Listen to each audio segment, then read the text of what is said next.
Hi, good morning, good morning.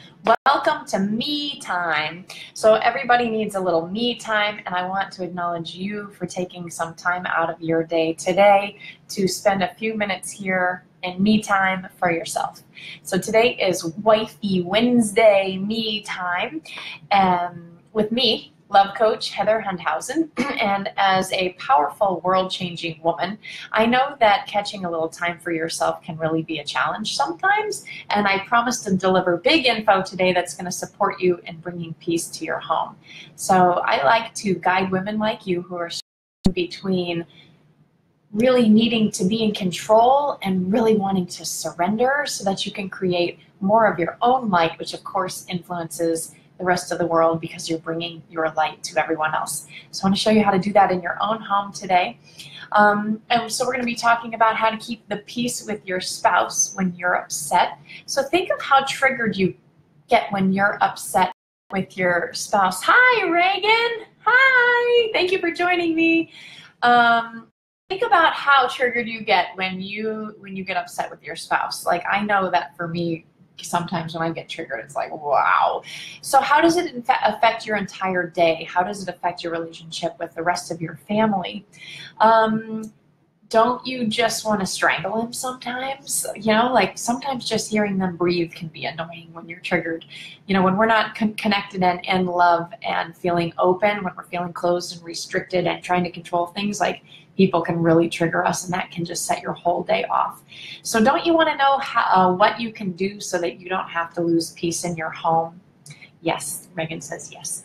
So these may be some things that could trigger you to lose your peace. These were some things that I've heard of these things. So maybe your spouse hasn't, trying to be in control, right? Those are people I work with. I absolutely understand that. So maybe your spouse hasn't completed that project yet. That's an annoying one. Maybe he's lazy and laying around the house and appears like he's doing nothing. I actually have a whole training on that little piece. It's amazing what men are doing when we think that they're being lazy. They're actually really up to a lot, but man, for us, it can be really triggering when they're just sitting there doing what looks like nothing. Maybe he's working too much. Like maybe he's a workaholic and he's not paying attention to you and you feel lonely. That could really trigger you. Maybe he's saying you're too sensitive or you're too emotional. So many of my coaching clients get that from their spouses, that they're too sensitive or too emotional, and that can be a really big trigger. Maybe you're the one doing all the personal work and he's not doing any personal work, and that's a trigger for you because it's like, listen, buddy, when are you going to start doing some of the work? I'm not the only one doing the work here. I need you to step in, right? That can be a really big trigger for some people. It's so frustrating when we get triggered and we lose our own sense of peace, our own sense of internal peace. And so, when someone says you're too sensitive, that is gaslighting. Thank you, Reagan, for bringing that up. So gaslighting it's a form of control from the other person, and they're trying to, that's a whole other topic. We could get into that sometime. I actually think I have a blog post about gaslighting. So we could look there also for that. But yeah, that's absolutely the truth. I'm not going to get into that one today. If you want me to at the end, bring it back up and I will. So here's exactly what I want to share with you guys today. So for the next few weeks, I'm planning on going live every day to show you how self-love is the root of all healing, and that not having it is really the root of all of our problems. And we have different topics every day. Today is Wifey Wednesday. Wife and Wednesday both start with W. So if you're not married, maybe someday you want to be married, this training is for you. If you want to be in a relationship but you're not married, this training is for you. If you're a wife who has a wife, this training is for you. So just anybody who really wants to be in an intimate and connected relationship with somebody else. I just liked Wifey Wednesday because it rhymed with Wednesday. Yeah, self-love is absolutely the root of all healing. Thank you for... You want to be married, Reagan. Yes, Good. All right. I think marriage is a wonderful thing too. So Wifey Wednesday, here we go. So today's topic is how to keep the peace when your spouse, when you're upset, right? Because we all get triggered. We just named all the reasons that we get triggered. So here's exactly what I'm going to share. I'm going to share the 4 things that you can do next time you lose your peace after being triggered in your own home so that you can regain your peace and have peace in your home. But before we get started, please I want you guys to take a minute to share this video with your friends so they can get this juicy information too. So just go ahead and invite whoever you want to share this with into the Beautifully Authentic Facebook group so that they can learn about self-love and creating peace in their homes too. Doesn't it feel so good when somebody thinks about you and invites you into something? They know that you're struggling, they invite you in, and you watch a video like this and you go, man, I'm so glad my friend did that for me. You can be that friend today. So just take a moment, think about who you'd like to invite in, think about who's struggling in communication and peace in their home, and just invite them into the group. Just say, hey, come join me in this Beautifully Authentic group. I think you really like the video from today. And they will thank you for thinking of them. So if you guys have any questions, just go ahead and thank you, Reagan. Just go ahead and write down your questions, and you can put them in the comment box also if you want, but I'm just going to stay with the content for a minute, and then at the end I'll answer your questions, okay? So here are 4 things you can do to keep the peace in your home next time you're upset with your spouse. Number 1, think about, what are we doing right now? Me time. Come back to me. Don't forget that your love, even your love for your spouse, comes from inside of you. This is time to take a break. Take a breath, take a bath, take a time out, whatever it is that works for you. We don't use time out with our kids appropriately, and in the parenting class that I teach, we teach about how to use time out as actually a self-calming tool.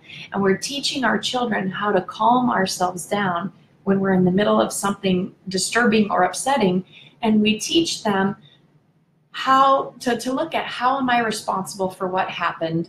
How are the other players reacting to me? How am I reacting to them? We don't use timeout appropriately in our culture. We go, you're in timeout, and we use it as this punishment. I do not suggest that you punish yourself if you're triggered. I'm suggesting that you take a moment to self-soothe, that you take a moment to figure out how you're personally responsible for whatever's going on in your relationship. Maybe you do some journaling, maybe you take a bath, maybe you take a deep breath. Whatever it is, when we get triggered, what happens in the brain is cortisol gets sent out and we have the fight or flight result. And your whole body actually literally gets flooded with these hormones that actually cause your heart to beat faster and your stomach to shut down, start sweating, all kinds of crazy things, and it literally puts you in fight mode. And that response lasts about 30 minutes. So you can imagine if you're trying to have a conversation with your spouse that's going to go like, well, in any way, you can't do it while you're triggered. It's a horrible idea. Don't ever have a communication. Everybody says, oh, the key to relationships is communication. Okay, yeah, that's true. But don't communicate when you're triggered. Don't communicate when you're flooded with all of these emotions. You're not going to solve any problems. What you're going to end up doing is going, I need you to take care of me. And the other person that you're in front of is going, I need you to take care of me. And nobody can take care of anybody. And everybody's flooded and everybody's pissed off. And nobody's getting anything resolved. There's no way to win-win negotiate when that's happening. So number 1, you take me time. Figure out what you need to calm down and don't react. Instead, do some self-soothing.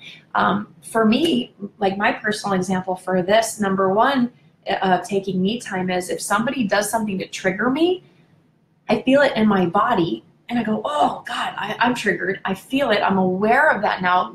Step number 1 is being aware. And then I actually excuse myself and go to the bathroom. So if you're ever with me and I'm like, you know what, I really got to go to the bathroom right now. I have just given you my secret. You know that I am flooded and I'm going to go to the bathroom, take some deep breaths, and probably do some self-reflective work in the mirror, get myself centered, come back to me, and then I'll come back out and have a conversation. So this is number 2, know when you're triggered. Okay, so I was saying for me, I feel it. This is number 2. When you feel it, yeah, wow, just being aware. Exactly, Reagan. So number 2, know when you're triggered. Okay, so you can actually feel it inside of your body when you get triggered. The hormones that I was just talking about, the fight or flight response, you can feel it if you're aware. So part of this work, that I do with clients is helping them become aware, right? And so once you're aware, you can say, oh God, I feel that contraction. I feel that restriction. I feel that floodedness. I feel my anger coming up. I work with clients to actually be able to feel their feelings too, because a lot of us are just in a lot of denial, a lot of protection, and we're not feeling our feelings. So how would you even know if you were triggered if you're not feeling your feelings? So number 2 is feeling your feeling. Feel your own body. All right. So when you notice you're triggered, I want you to think about it. I want you to think about a feeling of calm and peace. Feel the way you would actually like to feel all of the time. So if you do this right now, I want you to imagine in your body feeling the way you would like to feel. Like, I want to feel peace. I want to feel relaxed. I want to feel happy. I want to feel joy flooding through my veins, right? So just take a moment and feel what that feels like in your body. And you'll feel your body start relaxing. You'll feel your body start opening up. And then now, take a moment and think of some stupid ass shit your husband did, or your spouse, or your boyfriend, or your partner, whoever it is. Think of something triggering. For me, it's my dad. My dad always triggers me, right? And if I think about the last thing he did that triggers me, my body like immediately tightens up. And I want you to feel that tension in your body. Can you guys feel it? Give me some thumbs up if you can feel that. Like, just thinking about the last thing that triggered you, like tightens your body up. This is the tension that happens in your body when you get triggered. So that is what you need to start paying attention to. If you feel that, it's time to go back to number 1, which is me time, and take care of yourself. Okay, so self-soothing is number 1. Well, really probably should be the other way around. Number 1 is being aware and knowing you're triggered, and number 2 is self-soothing. So I got those a little bit backwards, but I wanted to introduce them to you so that it made sense. Number 3, super important. Okay, when you're upset, it's because you have let someone cross your boundaries. You're pissed off and you're losing your own sense of peace because you are letting somebody else affect you. So my dad triggers me, right? Last thing that he did that triggered me, I didn't hold a boundary. I knew that I felt the tension. I was like, oh, there's the tension. And then I knew I needed to like take some me time. And I didn't do it appropriately. Instead of excusing myself and going to the bathroom, I just said, I don't want to talk about this anymore. So that's the boundary. So in the moment I was taking, after he did what he did, that's where I put the boundary. But I wouldn't have lost my sense of peace if the boundary had been in place before he said what he said, and he's a boundary crosser. So then I get to say, Dad, we're not talking about this. Remember last time I said that I don't want to talk about this? You just brought it up. I'm not okay talking about it with you. So for you, it could be whatever. I don't know what your boundaries are, but don't give up on yourself to accommodate for your man. This is so common. I see this so much in my coaching clients, that we're willing to just do what they want and not do what we want. I know this can be very hard to learn. One of my best friends calls it being aware that your man is on the premises. And when I was sharing this with somebody else, she said, yeah, it's like when your kids are there, you can't focus on anything but your kids. Or when your cats are there, you can't focus on anything but your cats. As women, we are very omnipresent. We know everything that's happening in the house all the time. It's just 10 million years of DNA. Our estrogen and progesterone has taught us to pay attention to the children and the household and the husband and all of that stuff. And when he's on the premises, it's very hard for us to have me time. It's very hard for us to think of anything other than him. And so I'm asking you to be aware of that. I'm asking you to hold your boundaries. I'm asking you to put yourself before him. It's a little unnatural. It's a challenging thing to do, but when you do it, you actually allow yourself to stay very open. You allow yourself to trust him, and he doesn't trigger you as often. Is this all making sense? Give me some thumbs up if I'm making sense to you guys now. Let's see what else. So, right, so I can't even meditate if my man's on the premises. Like, I literally had to say, hey, I need you to not be in the house when I meditate, or I need to go somewhere else to meditate, because my focus and my attention is on him. And so that's an example of me having the courage to take care of myself first and ask for what I needed. It was really interesting too, because it was misunderstood. And so then we got to have a whole conversation about, what does that actually mean for me? And I get to be brave and courageous enough, and you get to be brave and courageous enough to say what you need to your man so that you can take care of yourself. Does it mean that I want to kick him out of the house? No, it doesn't mean I want to kick him out of the house. It just means that I need, space for me to focus on me. And that's okay. It's okay to ask for that. You deserve to be loved. You deserve to have what you need. Then we can get into, do you deserve to have what you want? Well, yeah, we all deserve what we want, but that's when we get to start negotiating. But needs are imperative. We get to meet our own needs, and we get to let our spouses and our children have their needs met, and we're win-win negotiating to do that. It's another thing I teach in that parenting class. All right, so you are losing your own inner peace when you're giving up your boundaries. So this topic is covered in depth in one of my coaching programs that I do with my VIP clients, but on the Beautifully Authentic website, there is a free boundary training. If you want it, you can grab it. It's yours. I think this is a super important topic that everybody needs training on. Like, I teach this stuff, and it's good for me to go back and read it again and remind myself that boundaries are important. It's an ongoing, everyday journey. Boundaries are an ongoing, everyday process. People are going to be trying to cross them. That's human nature. We're always trying to expand. Everyone's always trying to expand. The people in relationship with us are trying to expand, and part of expansion is crossing your boundaries. So you get to hold your boundaries. It's an everyday thing. So we trace boundaries back to the inability to feel our anger. And this is what I do in my coaching program. And then your inability to feel angry also comes from not feeling a sense of self-worth. So if you have a lack of self-worth, how the heck are you going to get angry about anything? You don't feel worth it, right? And so if you don't feel angry, you're not able to access that third chakra power that says, stop. You can't treat me like that. So that's really, really important. We want to work on self-worth. We want to work on self-love. We want to know that our feelings matter. And I help people to do that so that you can access those feelings, so you can take action in your life and set loving boundaries. So it's not just like, stop doing that, It's like, I love you, and stop doing that because I can't tolerate it, and the relationship is suffering. Okay, so number one, be aware. Number two, what's number two? Let me go back because I'm switching these around. So number one, know you're triggered. Number two, come back to me time. Number three, set your boundaries. And number four, now we're getting into communication. So yes, communication is key. For Wifey Wednesday, people in relationships are always saying communication is really important. Yes, of course it's important. This is how you actually make progress inside of your relationship.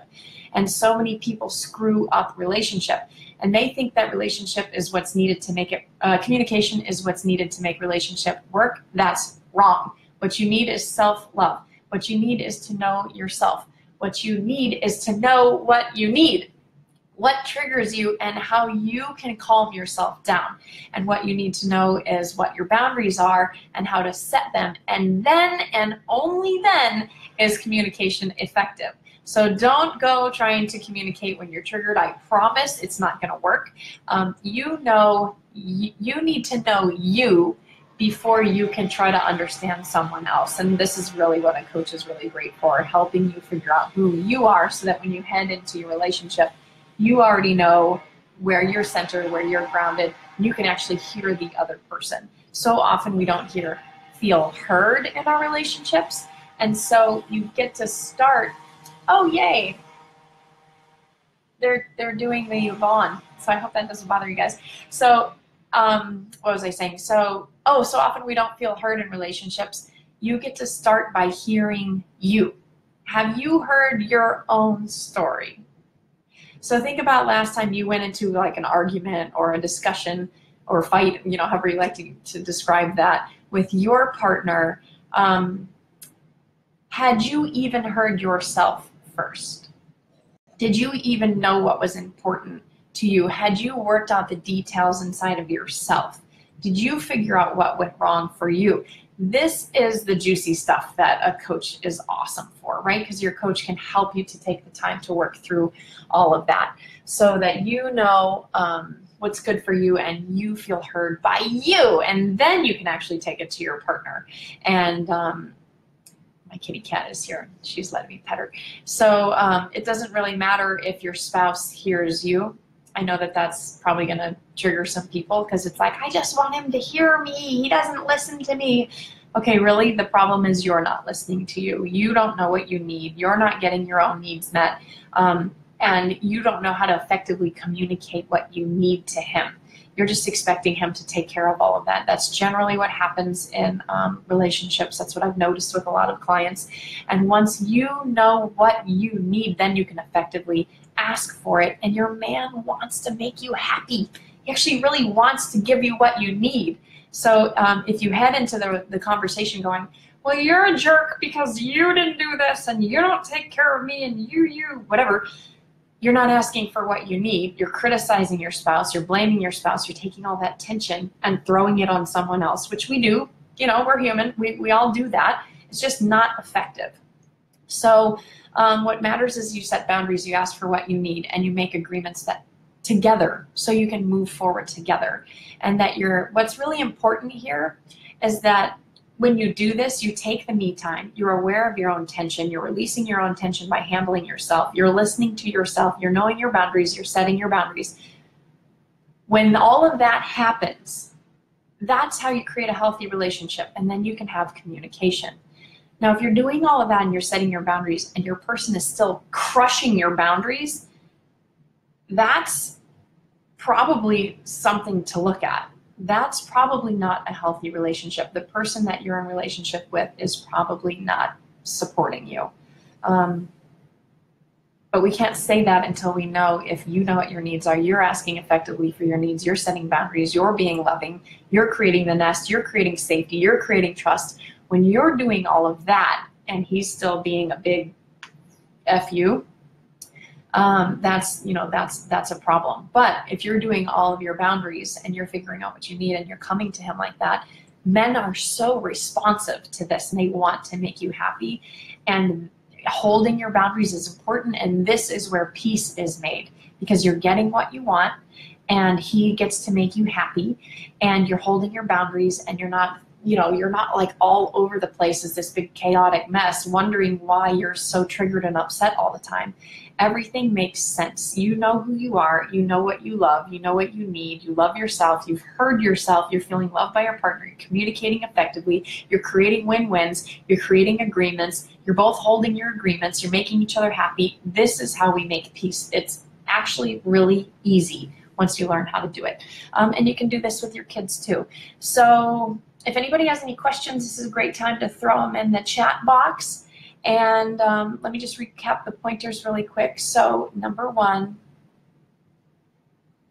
you want to know when you're triggered. Number two, you take a little bit of me time. You take some time to yourself. You make sure that you're feeling good. Number three, you find out what your needs are. You feel your feelings. You hold your boundaries. Ask for what you need. This is holding boundaries. And then number four is the communication, saying, hey, this is what's going on for me. This is what I need. Can we make an agreement here?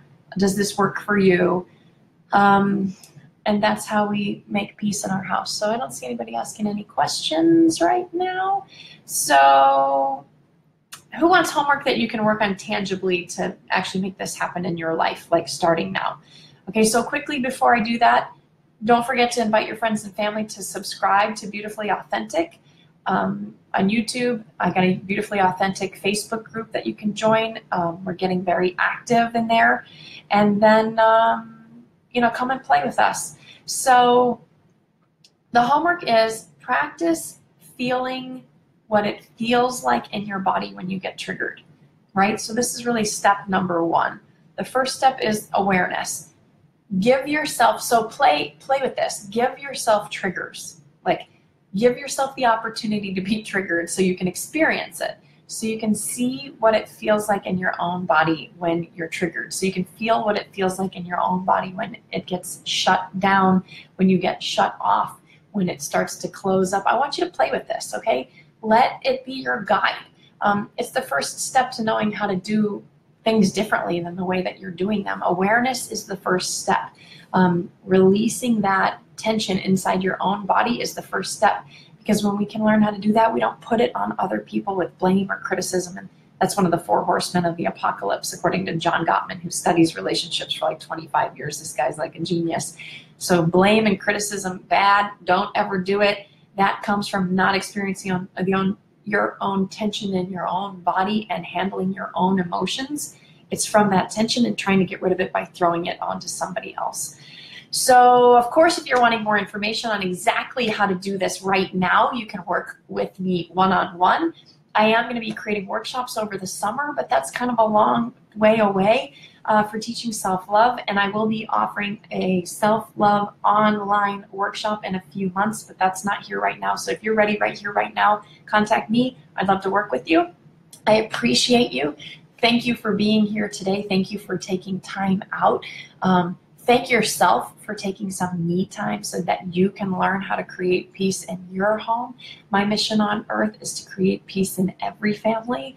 And so again, please, if this was valuable for you, share it with your friends and family so we can create peace in their home. This is a love offering from me to you. This is a love offering from me to you to whoever you know, so we can start creating peace in homes everywhere across the planet. So please, please, please, invite people into the Beautifully Authentic Facebook group. Subscribe to the Beautifully Authentic YouTube channel. Stick with me. Stay with the rest of the videos. And I look forward to seeing you later. I don't think anybody has any questions. All right. Have an awesome day. Make sure to do a little me time today.